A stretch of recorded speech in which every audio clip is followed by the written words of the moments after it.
Okay. Right. And if there's any like time where you need to sort of stop and think, just go quiet, and then I can just edit out the blank bit, so that's fine. Okay. Well, I have got a very special episode for my lovely listeners today, and I have brought on a very, very dear friend of mine. We were just chatting before we started and hit press, before I press record, about how the fact that we've been friends for a really, really long time, over 10 years now, and I remember how young your children were when we first got to know each other. But Lindsay, I just want to welcome you to the show. We're going to be talking about menopause today. I've spoken briefly about perimenopause and some of the perimenopause like physical symptoms. We're going to be talking about some of the other symptoms when it comes to menopause. But before we get started, maybe you'd like to share a little bit about you, who you are, what you like to do, your background, perhaps. Yeah, absolutely. Thank you very much for having me today. My name's Lindsay. I'm 45.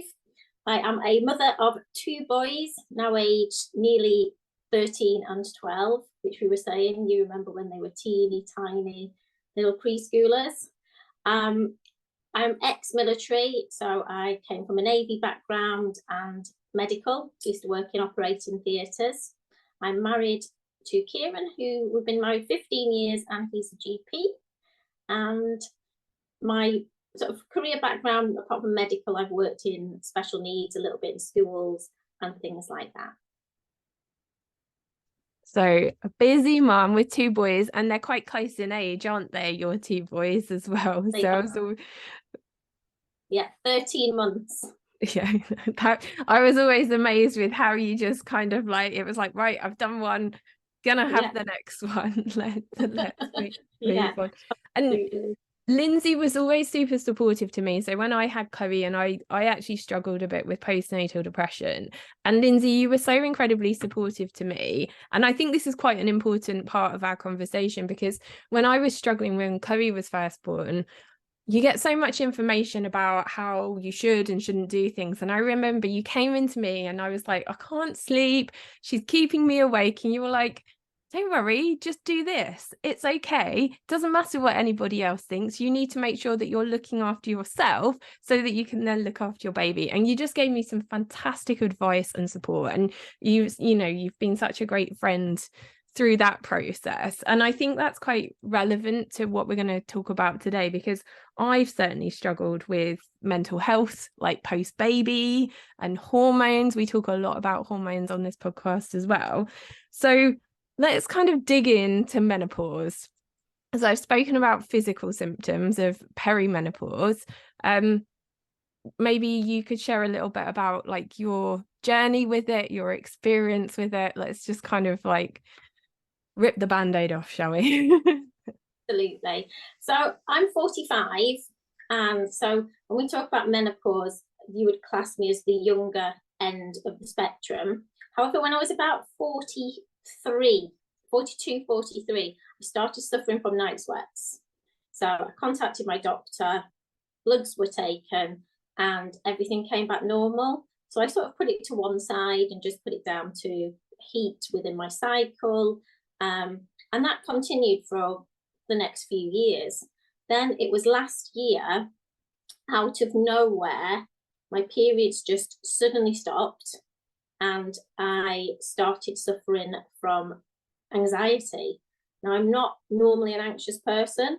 There were no external triggers. I was almost digging to find an external trigger, because things that were easy normally, like what to wear in the morning, what to cook for dinner, what to put on the online shop, suddenly became really, really difficult decisions for me, which was completely out of character. Yeah. And you're a super organized person, aren't you? I mean, if you go into Lindsay's house, she is like the chief meal planner.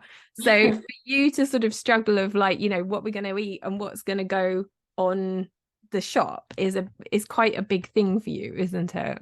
Absolutely. And I think that's one of the key things from this. At the time, I had absolutely no idea what was happening. But what I've since learned is this type of anxiety if it's things that you would normally find easy and suddenly you don't, something else could be going on. It's not necessarily a mental health issue, but unfortunately, that's what we thought I was suffering from. Yeah. We really thought I was suffering from anxiety, which led to depression. Yeah. And it's really interesting because you said about how if we rewind to sort of when you started having those night sweats, I mean, that's something I have had occasionally at the moment, and I'm 42. And you went to your doctors and you had your bloods done, didn't you? And it sort of came back like normal. So yeah, what they tend to do, certainly over here in England, when you go to the GP, you have your FSH, which is follicle stimulating hormone levels tested. Now, it's not a particularly accurate blood test. You can be perimenopausal, menopausal, and your bloods could still show quite a normal rate, which again, at the time, I didn't realise. Ideally, you need to have this blood test taken several times across your cycle, but I just had it taken once. And actually, even on my most recent bloods, it still came up as normal. So I think maybe we need to be looking at separating exactly what our estrogen levels are, what our progesterone levels are, and our testosterone. But unfortunately, that doesn't seem to be tested regularly. Yeah. And because ultimately we're talking about a point in our body where our hormones are changing, isn't it? So we're looking for like estrogen levels dropping. I talk about cycles thinking on this podcast quite a lot, and trying to, if you have got an understanding of your cycle, then that certainly helps because you're going to sort of notice changes and things like that. But I think really, we're sort of looking out for perhaps these initial signs that something's not quite right, but those things, and I think what you said about the things that you would find normal, like meal planning, like going out, and I think you mentioned like driving in the dark or something, or seeing your friends. That wasn't for me, but I've since found out that's a really common one for women, that suddenly they don't want to go out and drive in the dark, or the job that they've been doing for maybe 20 years, suddenly the tasks within that job seem really overwhelming, yet they've been doing it for 20 years and suddenly start thinking, well, what's wrong with me? Why can't I cope with that? And start blaming themselves. And but again, these are the symptoms that are really difficult to put together and start thinking, could this be a hormonal issue? I think people just put it down to being either a mental health issue or simply that they've got too much on their plate and can't cope. Yeah, which is normal for women, isn't it? Because we're like juggling jobs and children and running a home and all of the things, and life is quite stressful. So it's sort of trying, it's really easy, I guess, to put these sort of things down to just general life stress. Yeah, and I think that was it with me last year. Even though this anxiety came from nowhere, I started thinking, well, maybe it's just I can't cope with certain things right now. Even though it really did feel biochemical. But we got in touch with medical professionals who were very much, this is a mental health disorder, and that's the avenue it started to go down. Yeah. And I mean, obviously you've got a background because you've worked in the medical field. Was it something that you knew much about? Absolutely not. I had absolutely no idea that this could be a hormonal problem. My husband's a GP. He did have a gut feeling that something was wrong hormonally, but my symptoms deteriorated so rapidly that there wasn't even time to start joining the dots. I went from being quite anxious in probably, we worked out, would have been about June time last year, and throughout June and July, it just rapidly went down. And during the month of July, I was virtually not functioning. I couldn't cope with anything. I couldn't drive at all. I couldn't talk to my own children. I started to feel extremely numb. I had no emotion. I couldn't feel love. I couldn't love anything. Nature and my animals, my dogs that are normally everything to me, I had zero interest in. And it got to a point that we had to get crisis mental health teams involved, and by the beginning of August it was arranged that I had to be sectioned under the Mental Health Act. And were they still very much thinking that this was a anxiety depression issue and not a hormone related one? Yeah, I did have one mental health nurse who did say, this, this is really unusual, you've gone down so fast, maybe something is going on hormonally. However, because I was 45, it really just got sort of brushed under the carpet and treated purely as a mental health issue. And I think because I'd gone down so seriously to the point I didn't want to shower, I didn't want to eat, my weight dropped. The priority at that point, I guess, was, and I felt I was starting to feel suicidal, was to get me in a place where they considered me safer. And that's why I had to be put in a mental health facility. And were they giving you like medication for mental health, so like antidepressants? Yeah, they started me actually on quite a high dose straight away, over the space of, I think once the anxiety started, probably in June, so I would have been on them for nearly 2 months really. But then new ones started being added in because my symptoms went really quite severe, and it's all a bit of a blur, to be honest, but I just know that I must have had at least 2 or 3 different types of antidepressant, and then I was admitted still under those particular medications. And they obviously weren't really changing things. And did anyone, because I think you mentioned your husband sort of had a bit of a gut feeling about the hormones, like was that something that he was sort of still felt was in play potentially for you?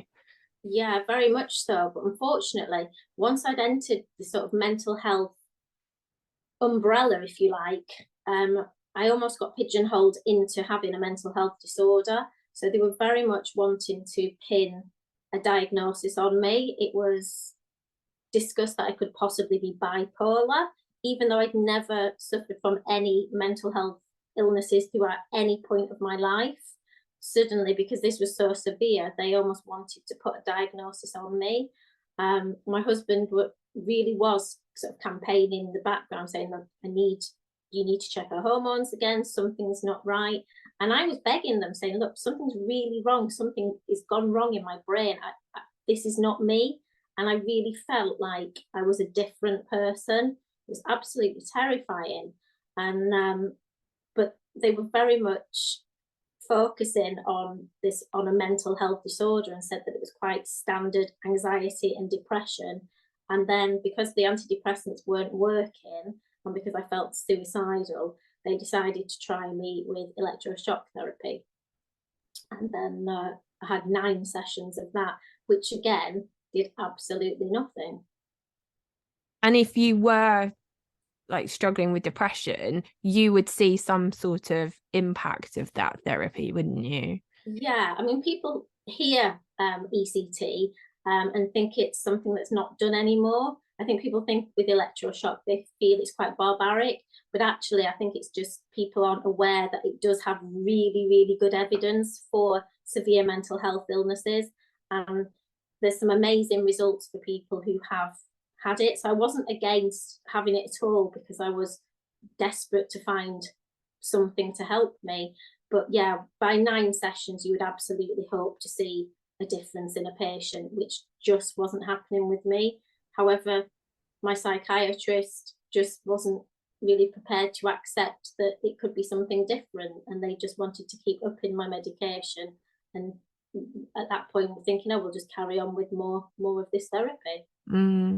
And do you think like that wanting to kind of give you a diagnosis of mental health, do you think that was because it was something that they felt they knew more about, and maybe they don't know enough about like women's health and the biochemistry that's going on in our bodies? Absolutely. And since my recovery, speaking to psychiatrists about hormones, they seem their knowledge seems very, very limited. A lot of people in that profession seem to be male. Not that I'm having a go at men. However, there seems to be an element of uneducated about women's hormones. I mean, when we look at hormone profiles across teenagers, women in pregnancy, you know, hormones do affect so many things, yet suddenly why, when women are approaching 40s, 50s, does this suddenly just almost get forgotten about, as if we're a category of people that maybe don't matter as much? Yeah. And I mean, that's really common, isn't it? When you think about, and I've spoken about this on the podcast before, about how we learn about our menstrual cycles and that sort of thing. When I remember my first time learning about the reason why I would have a period was taught to me by a science teacher in a science lab with a textbook. You know, we really aren't given the information that we need from a young age to sort of really understand what's going on in our bodies. And you know, from a health and fitness perspective, like so many workouts and so many health and fitness studies are done on men. And the reason it's all done on men is because their hormones are consistent and ours aren't. But there seems to be like such a big like disconnect between this understanding that women are, you know, struggling hormonally, and seeing like there's a definite pattern, isn't there, between women who go into their 40s and 50s who leave their jobs, whose marriages break down and that sort of thing. But we're not kind of like joining the dots properly yet, are we? Absolutely. Like I say, people's relationships breaking down, really common in women around 40s and 50s, leaving jobs suddenly. And people put it down to like empty nest syndrome, and people wanted to change their lives, but I think they're missing the bigger picture. And like you say, the dots just don't seem to be getting joined together. Yeah. And hormones can have such a massive impact on women and everyone around them. But if people aren't understanding that impact, then how can anyone really deal with them? Yeah.